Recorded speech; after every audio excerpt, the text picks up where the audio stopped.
இன்றைக்கி நம்ம பார்க்க போகிற ரெசிபி மட்டனுடைய நுரையீரல் மற்றும் குடலை வச்சுட்டு கலக்கலான ஒரு குழம்பு எப்படி செய்யலான்னு பார்க்கலாம் வாங்க. இங்கே பாருங்கள், ப்ரெஷர் பேன் எடுத்து வச்சுருக்கேன். இதில் வந்து நம்ம கடலை எண்ணெய் 2 டேபிள் ஸ்பூன் அளவு சேர்த்துருக்கேன். ஏன்னா நம்ம இன்றைக்கி ஆட்டினுடைய நுரையீரலும் குடலும் வச்சு குழம்பு பண்ண போகிறோம். அதனால் வேண்டி பாருங்கள், எண்ணெய் காயட்டும். எண்ணெய் காய்ஞ்சிடும், நம்ம தாளிப்பு சேர்க்கலாம். எண்ணெய் நல்லா நம்மளுக்கு சூடு ஏறிடுச்சு. இப்போ நம்ம தாளிப்பு சேர்த்துடலாம். தாளிப்புக்கு பட்டை, கிராம்பு, ஏலக்காய், சோம்பு, கல்பாசி, பிரிஞ்சி இலை எடுத்துருக்கோம். அன்னாச்சி பூ, மராத்தி மூக்கு எடுத்துருக்கோம். சேர்த்துடலாம்.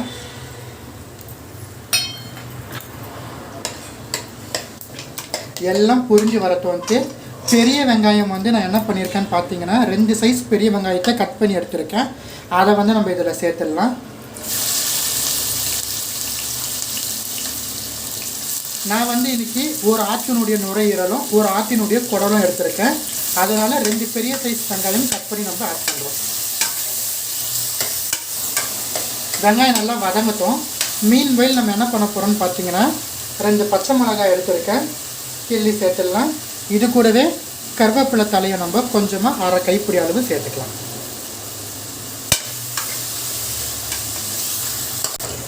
வெங்காயம் பாருங்கள், ரொம்ப வதங்கக்கூடாது. ஒரு பக்கம் வெங்காயம் நம்மளுக்கு நல்ல கண்ணாடி நிறத்துக்கு மாறி வந்துடுச்சு. இவ்வளோ மட்டும் வதங்கினா போதும். இப்போ நான் என்ன பண்ண போகிறேன்னு பார்த்தீங்கன்னா இஞ்சி அரைச்சி எடுத்து விழுதாக எடுத்து வச்சுருக்கேன். ஸோ இதில் ஒரு 2 டீஸ்பூன் அளவு நம்ம இஞ்சி சேர்க்க போகிறோம். இஞ்சி சேர்த்து நல்லா வதக்கிக்கலாம்.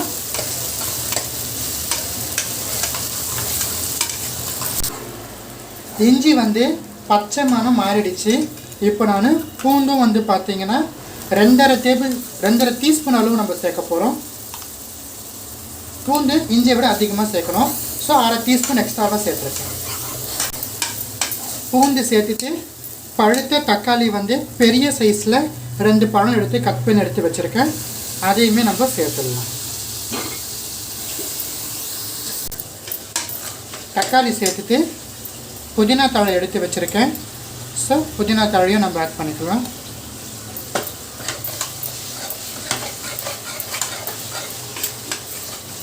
நல்லா நம்ம வதக்கி வச்சுக்கலாம். புதினா சேர்த்துட்டு வெங்காயம், தக்காளி, இஞ்சி, பூண்டு, பச்சை மிளகாய், புதினா, கருவேப்பிலை இது எல்லாமே சேர்த்து நம்மளுக்கு நல்லா வதங்கி வரணும். வெங்காயம், தக்காளி வதங்குற இந்த மீன் வயல்லே நம்ம என்ன பண்ண போகிறோன்னா ஒரு 1/2 டீஸ்பூன் அளவு மஞ்சள் பொடி சேர்க்க போகிறோம். மஞ்சள் பொடியை சேர்த்துட்டு வதக்கி விட்டுக்கலாம். நல்லா கலந்து விட்டுடலாம். கொஞ்சம் ஒரு ஹை ஃப்ளேமில் 3 மினிட்ஸ் போல் நம்ம வதக்கினா போதும். வெங்காயம், தக்காளிலாம் நல்லா வதங்கி வந்துடுச்சு. இப்போ நான் குழம்பு மிளகாய் தூள் ஜஸ்ட்டு ஒரு 3/4 1 டேபிள் ஸ்பூன் அளவு சேர்த்தா போதும். ஏன்னா நான் காரத்துக்கு பெப்பர் சேர்க்க போகிறேன். ஸோ இது நம்ம எண்ணெயிலே நல்லா வதக்கி விட்டுக்கலாம். பச்சை மணம் மாறிடுக்கும். மிளகாய் தூள் நல்லா வதங்குற இந்த கேப்பில் நான் என்ன பண்ண போகிறேன்னு பார்த்தீங்கன்னா கரம் மசாலா எடுத்து வச்சுருக்கேன். ஸோ கரம் மசாலா நல்லா 1 டீஸ்பூன் அளவு நம்ம சேர்த்துக்கலாம். மிளகாய் தூள், கரம் மசாலா சேர்த்தாச்சு. நல்லா ஹை ஃப்ளேமில் தான் நம்ம வதக்கிட்டு இருக்கிறோம். இந்த டைமில் கல் உப்பு தேவையான அளவு நான் சேர்க்க போகிறேன். கல் உப்பு சேர்த்துட்டு நல்லா வதக்கி எடுத்துக்கலாம். நம்ம மசாலா, வெங்காயம், தக்காளி எல்லாம் சேர்ந்து நல்லா வதங்கி வந்துடுச்சு. லேசாக எண்ணெய் பிரிய ஆரம்பிச்சிருச்சு. இந்த டைமில் நம்ம ஆட்டினுடைய நுரையீரல் சேர்க்க போகிறோம். நுரையீரலை எடுத்து நல்லா வேக வச்சு சுத்தம் பண்ணி க்ளீன் பண்ணி கட் பண்ணி எடுத்து வச்சுருக்கிறோம். இதை நம்ம சுடுதண்ணில் போட்டு நல்லா நம்ம க்ளீன் பண்ணணும். அதே நேரத்தில் வேகமாக வச்சு எடுத்துருக்கோம். ஒரு 30% போல் வெந்துரு இருக்குது. இதை நம்ம இதில் ஆட் பண்ணிடலாம். நாங்கள் எப்போயுமே ஆட்டினுடைய நுரையீரல் எடுத்தோம்னா அதை ஒரு வாஷ் பண்ணி ஒன்ஸ் நம்ம வேக வச்சு எடுத்துட்டு தான் நம்ம க்ளீன் பண்ணி சேர்க்குறது. இங்கே பாருங்கள், ஆட்டோட குடல் இதுவுமே அப்படி தான் எடுத்து நல்லா வாஷ் பண்ணி ஒரு வாட்டி போல் நம்ம வேக வச்சு எடுத்துருக்கோம். 30% போல் வெந்ததுக்கப்புறமா மறுபடியும் கட் பண்ணி க்ளீன் பண்ணி எடுத்து வச்சுருக்கோம். இதையுமே நம்ம இதில் ஆட் பண்ணிடலாம். தண்ணி இல்லாமல் சேர்த்துக்கணும். இதெல்லாம் சேர்த்துட்டு நல்லா கலந்து விட்டுடலாம். ஹை ஃப்ளேம்லேயே வச்சு நல்லா கலந்து விடலாம். மசாலாலாம் இதுக்குள்ளே நம்மளுக்கு நல்லா ஜெல் ஆகணும். ஒன்றோட ஒன்று சேர்ந்துருக்க வரைக்கும் நம்ம கலரி விடணும்.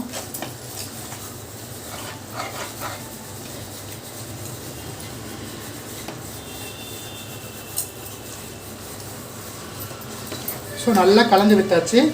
ஹை ஃப்ளேமில் ஒரு 3 நிமிஷம் போல் அப்படியே வேகட்டும்.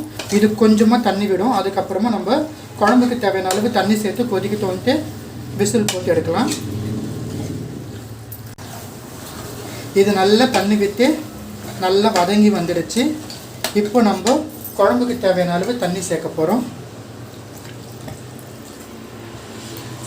ஸோ நான் சாதத்துக்குனால கொஞ்சம் கிரேவி மாதிரி தான் பண்ணுறேன், ரொம்ப தண்ணியாக வைக்கலை.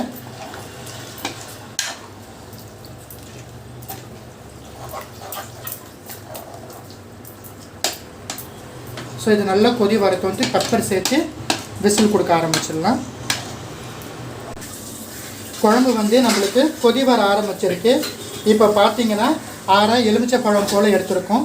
இதை நம்ம சீட்ஸ்லாம் இது வந்து நம்ம எடுத்துட்டோம். இதை நம்ம ஆட் பண்ணிடலாம். எலுமிச்சை பழம் சேர்த்தோம்னா கறி வந்து நல்லா சாஃப்டாகவே இருக்கும் நம்மளுக்கு.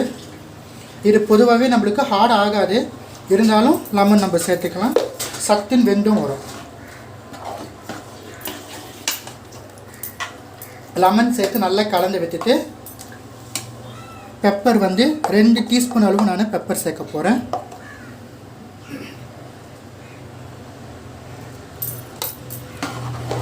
பெப்பரும் சேர்த்துட்டு நம்ம இப்போது ப்ரெஷர் கொடுக்க ஆரம்பிச்சிடலாம். உப்பு காரம் பார்த்துட்டு நல்லா கொதி வந்துடுச்சு. உப்பு காரம் நம்மளுக்கு சரியாகவே இருக்குது. லெமன் சேர்த்துருக்கப்புறமும் நம்மளுக்கு எல்லாமே கரெக்டாகவே இருக்குது. இப்போ நம்ம ப்ரெஷர் பேனை வந்து க்ளோஸ் பண்ணி 3 விசில் போல் விற்க எடுக்கலாம். ஆல்ரெடி நம்ம கொஞ்சமாக வேக வச்சு எடுத்துருக்கோம் ஆட்டினுடைய குடலும் நுரையீரலும். ஸோ நம்மளுக்கு 3 விசில் போல் நம்ம கொடுத்தா போதும். இப்போ வந்து ப்ரெஷரில் வந்து நம்மளுக்கு இங்கே ரிலீஸ் ஆனதுக்கப்புறமா நம்ம ஒயிட் ஆட் பண்ணலாம். ப்ரெஷர் ரிலீஸ் ஆக ஆரம்பிச்சிருச்சு. இப்போ நம்ம ஒயிட் ஆட் பண்ணலாம். ஏன் அது ஹேர் ரிலீஸ் ஆனதுக்கப்புறம் ஆட் பண்ணுறோன்னா, உள்ளே ஏதாச்சும் ஸ்டக்காக இருந்தாலும் இப்போ ஹேர் ஃபஸ்ட் டைம் வெளியே வரும்போது அதெல்லாம் வந்துடும். அதுக்கப்புறமா நம்ம ஒயிட் ஆட் பண்ணோன்னா விசில் வந்து எந்த ஒரு ஸ்டக்குமே இல்லாமல் ப்ராப்பராக ப்ரெஷர் கொடுத்து நம்மளுக்கு வெந்து வரும். 3 விசில் வரட்டும், அதுக்கப்புறமா நம்ம ஓப்பன் பண்ணி பார்க்கலாம்.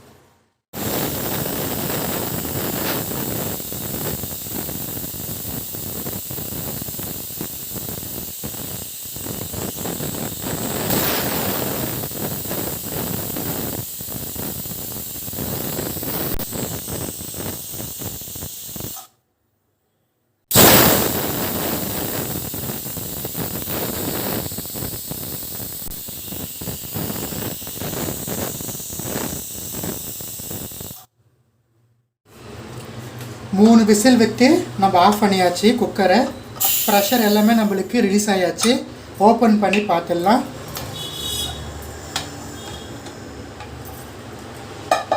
ஓப்பன் பண்ணியாச்சு. ஸோ எல்லாமே நம்மளுக்கு கலக்கலாக வெந்துடுச்சு. 3 விசில் விட்டு ப்ரெஷர் ஃபுல்லாக போகட்டும். ஓப்பன் பண்ணால் ஆட்டினுடைய குடலும் நுரையீரலும் நம்மளுக்கு நல்லா வெந்து வந்துடும். இப்போ நம்ம அடுப்பை மறுபடியும் பற்ற வச்சுக்கலாம்.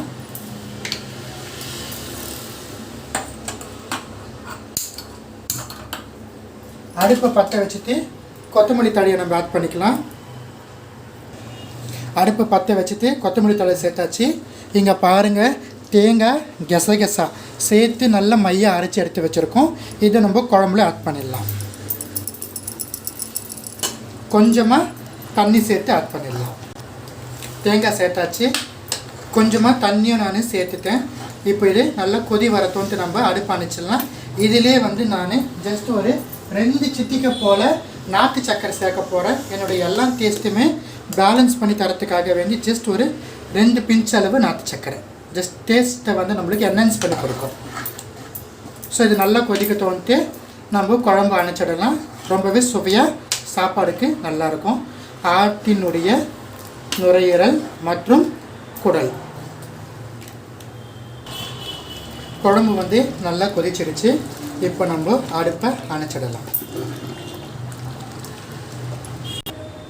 ரொம்பவே சுவையான மட்டனுடைய நுரையீரலும் குடலும் வச்சு சாதத்துக்கு அருமையான ஒரு குழம்பு உங்களுக்காக வேண்டி செஞ்சு காமிச்சிருக்கேன். இந்த ரெசிபியை கட்டாயமாக உங்கள் வீட்டில் ட்ரை பண்ணி பார்த்து எப்படி இருந்துட்டு எனக்கு கமெண்ட் செக்ஷனை சொல்லுங்கள். வேறு ஏதாச்சும் ரெசிபிஸ் வேணாலும் கமெண்ட் செக்ஷனை கேளுங்க. உங்களுக்காக வேண்டி நான் போஸ்ட் பண்ணுறேன். நன்றி, வணக்கம்.